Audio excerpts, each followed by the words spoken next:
Voilà, bien-aimés dans le Seigneur, nous sommes désolés de vous interrompre pendant ces moments parce que nous voulons vous présenter les géniteurs des ministères Génération Joël.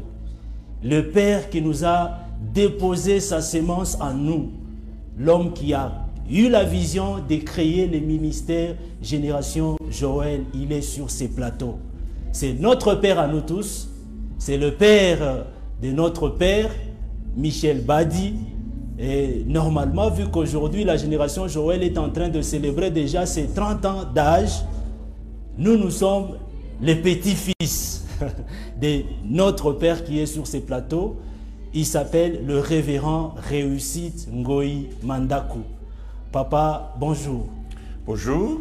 C'est avec beaucoup de révérence que nous vous recevons sur ces plateaux de la Doxa Revival. Mais la première petite question, qui est trop simple, c'est celle d'abord de savoir c'est quoi le ministère Génération Joël? Ministère Génération Joël dit que c'est quoi? C'est quand même, c'est pas une question simple. Nous sommes un ministère d'appoint aux églises. Ok.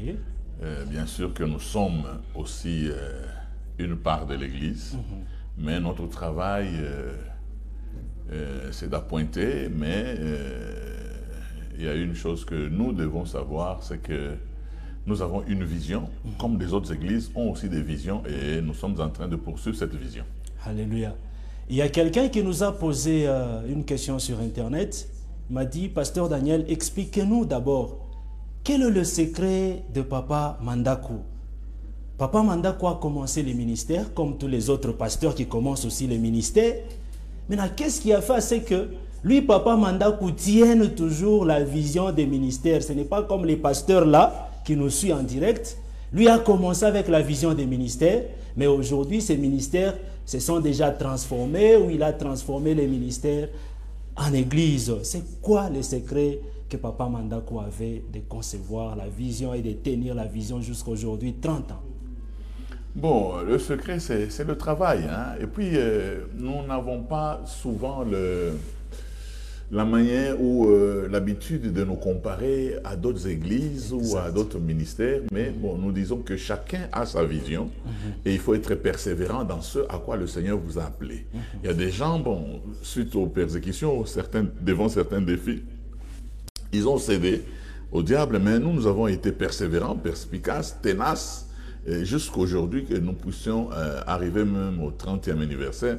C'est pas que nous n'avons pas été sollicités pour faire autre chose. D'autant plus que l'Église n'est pas plus grande que le ministère et le ministère n'est pas plus grand que l'Église. Tous nous faisons partie du corps de Christ. Parce qu'il y a des gens qui estiment qu'un jour nous serons élevés et nous allons devenir une Église. Rien à faire, nous n'allons pas devenir une église parce que l'église est plus grande que nous. Nous, tous nous faisons l'œuvre de Dieu, chacun dans son champ, comme Paul le dit, chacun respecte ses limites, c'est tout. Chacun respecte ses limites. Révérend, nous voyons vos enfants, Pasteur Michel Badi, les prophètes héritiers Grace Mousseba, les prophètes Joe Grace, l'apôtre Josué Chibanda, les pasteurs Moussoumadi, beaucoup d'hommes de Dieu là-bas, nous les voyons, ce sont vos enfants. Mais on a compris que chacun est presque dans son domaine. Chacun travaille, malgré que chacun possède une sémence de vous, mais on sent que chacun a sa particularité. C'est quoi au fait, qu'est-ce qu'il y a à faire, à communiquer dans vos enfants? On ne voit pas la photocopie de vous, mais on voit que chacun est dans son couloir, chacun est dans son... C'est quoi au juste? Mais au fait, la chose qu'il faut vraiment savoir, c'est nous avons pris beaucoup de temps pour former les enfants de Dieu, pour former les serviteurs de Dieu. Alléluia. Vous savez, à un enfant, quand vous jetez du lait, vous ne savez pas ce qui va entrer dans sa bouche. Donc, il y a peut-être une partie de lait qui va tomber sur le nez, une autre partie sur la tête, tout ça. Mais quand vous mettez le biberon, vous êtes au moins sûr que l'enfant a consommé le biberon. C'est-à-dire que le système de formation que nous avons, c'est ça qui fait la différence entre l'église locale et nous. La différence, c'est que l'église travaille pour que le pasteur se fasse voir, que le pasteur soit béni, pour que le pasteur c'est vraiment le berger, et le diable dit frappez le berger et les brebis seront dispersées parce qu'il connaît ce qu'il faut faire. Mais nous avons utilisé la méthode de Christ. il vous est avantageux que je m'en aille. Si je ne pars pas, le consolateur ne viendra pas. C'est-à-dire que le Seigneur a travaillé sur ses fidèles et travaillé sur les apôtres de manière à ce qu'eux croissent. Parce qu'ils sentaient sa mort, ils sentaient son départ prochain. Alors nous formons les autres, nous faisons ce qu'on appelle la pyramide renversée. C'est-à-dire que moi je suis en bas, et j'aide les autres à devenir grands, d'autant plus que je ne leur donne pas de ministère, je ne leur donne pas des dons. Mais je travaille sur les dons que le Seigneur leur a donnés, parce que l'entraîneur ne donne pas des talents aux joueurs, mais il travaille sur les talents que les joueurs ont. Donc il y a des gens qui pensent que je peux, en les encadrant, je vais leur donner le ministère. Je vais trouver où? Même les dons. Mais sans les dons du Saint-Esprit, ce n'est pas les dons de Mandakou. Alors, prendre du temps pour former les serviteurs, les prophètes, les pasteurs, les apôtres, c'est très important. Ce qui fait qu'aujourd'hui, même si je travaille, je suis presque inutile parce que j'ai des enfants qui peuvent combler cette place. Alléluia.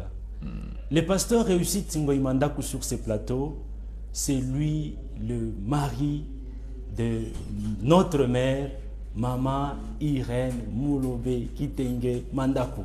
La maman qui prêche là avec puissance, avec onction, avec dynamique. Maintenant, papa, qu'est-ce que vous avez communiqué? Bon, c'est sûr que vous nous avez déjà répondu dans la question précédente. Maintenant, qu'est-ce que vous avez communiqué à Maman Irène Mandakou?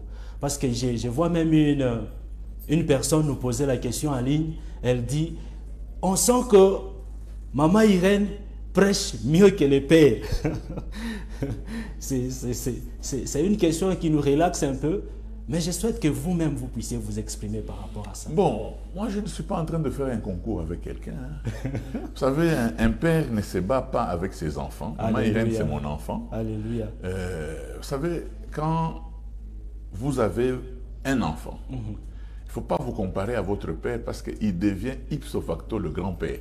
Alléluia. Vous devenez parent, mais lui devient le grand-père. C'est-à-dire que ce n'est pas, on ne doit pas se battre. Et puis quand vous dites qu'elle dépasse le révérend, bon, vous êtes, qui vous a nommé président du jury pour chercher à savoir qui dépasse qui. Peut-être je peux donner un enseignement qui ne t'édifie pas, mais qui édifie les autres. Tout comme je suis en train de...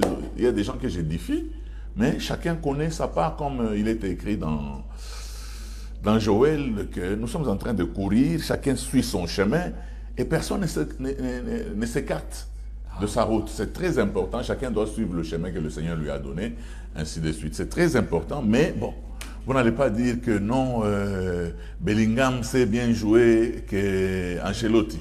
Non, Ancelotti c'est l'entraîneur, Bellingham c'est un joueur, donc vous ne pouvez pas les comparer. Et si vous demandez à Bellingham d'être entraîneur, il va vous dire que moi je ne peux pas entraîner le Real. Mais vous demandez aussi à Ancelotti, il va vous dire que je suis fatigué, je ne peux pas jouer à la place de ce garçon. Donc il faut que vous arriviez à comprendre. Les Congolais ont une mauvaise manière. Je suis le pasteur, le premier pasteur qui a visité les Indes. Je suis le premier pasteur qui a mis l'église chez les Pygmées. Mais pourquoi vous faites des concours alors que les routes sont sales, les avenues ne sont pas asphaltées, le pays est dans le désordre? Mais vous voulez toujours faire des concours. C'est lui qui a rempli le stade, c'est lui qui a rempli. Moi, je ne dépasse personne. Mais je me bats avec ma propre vision pour accomplir ce à quoi le Seigneur m'a appelé. Alléluia. Un point, un trait. Merci beaucoup, papa. La génération Joël va fêter ses 30 ans d'anniversaire. Qu'est-ce qui est organisé? 30 ans, c'est déjà beaucoup. Ce n'est même pas la maturité, c'est vraiment la responsabilité. Nous allons nous retrouver, je crois que nous allons faire une étude là-dessus et on va voir. Nous allons nous retrouver à Colosie comme toujours et nous allons fêter les 30 ans. Je crois que ce n'est pas à la 30e année que nous allons commencer à dire bon, on fait quoi?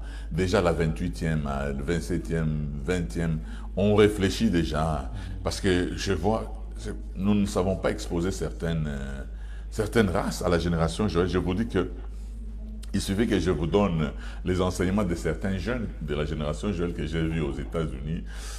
J'ai la chair de poule. Donc, c'est-à-dire il y a des générations et des générations. Même des prophètes que vous ne connaissez pas, mais on continue à les former de manière à ce qu'au temps marqué, nous allons les exposer. Donc, vous allez comprendre que les fils des prophètes recevaient aussi des messages pendant que Élisée était là. Ils avaient aussi certains messages Mais au temps marqué, il leur a été donné de pouvoir aussi travailler comme Élisée, ainsi de suite. C'est ça qui est plus important. Donc, il y a des serviteurs de Dieu peut-être qui ne vont pas exposer, mais qui sont bons. En tout cas, ce qui me fait, moi c'est la garantie de la relève. Alléluia. Elle est assurée vraiment. Alléluia. Merci beaucoup, papa.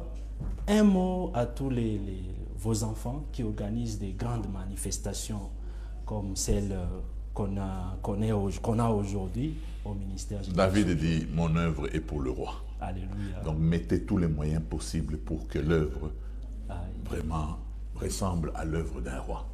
C'est très important. L'excellence, tous savent que j'aime l'excellence. Et c'est très important. Si vous devez dépenser de l'argent, dépensez de l'argent pour que l'œuvre de Dieu marche. Que le Seigneur vous bénisse. Merci, papa. Un dernier mot. Comme ça, on se sépare par Que le Seigneur vous bénisse. Amen. Merci beaucoup, technique. Nous rentrons dans les cultes et nous accompagnons les révérends.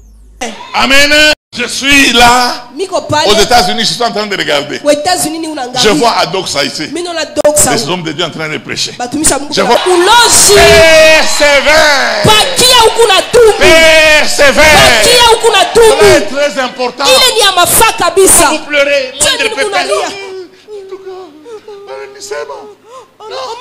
moi, du 4 au 11, nous avons convaincu. Nous allons prier pour que le Seigneur nous soutienne. Nous allons prier pour qu'il n'y ait pas de brèche. Tenez bon. Michel. Même quand les gens vont dire non, ça c'est le cadeau qu'on va donner au pasteur Michel pour le travail abattu. Tout le monde n'est pas d'accord. Abattu gagne. Quel travail qu'il a abattu. C'est nous qui avons travaillé. Si seulement tu étais resté chez toi. Et puis tu sais comment je fais avec eux. On allait réunir les gens. Vous savez comment je fais avec eux? Je n'interviens pas. Tu peux te battre. Tu es un homme.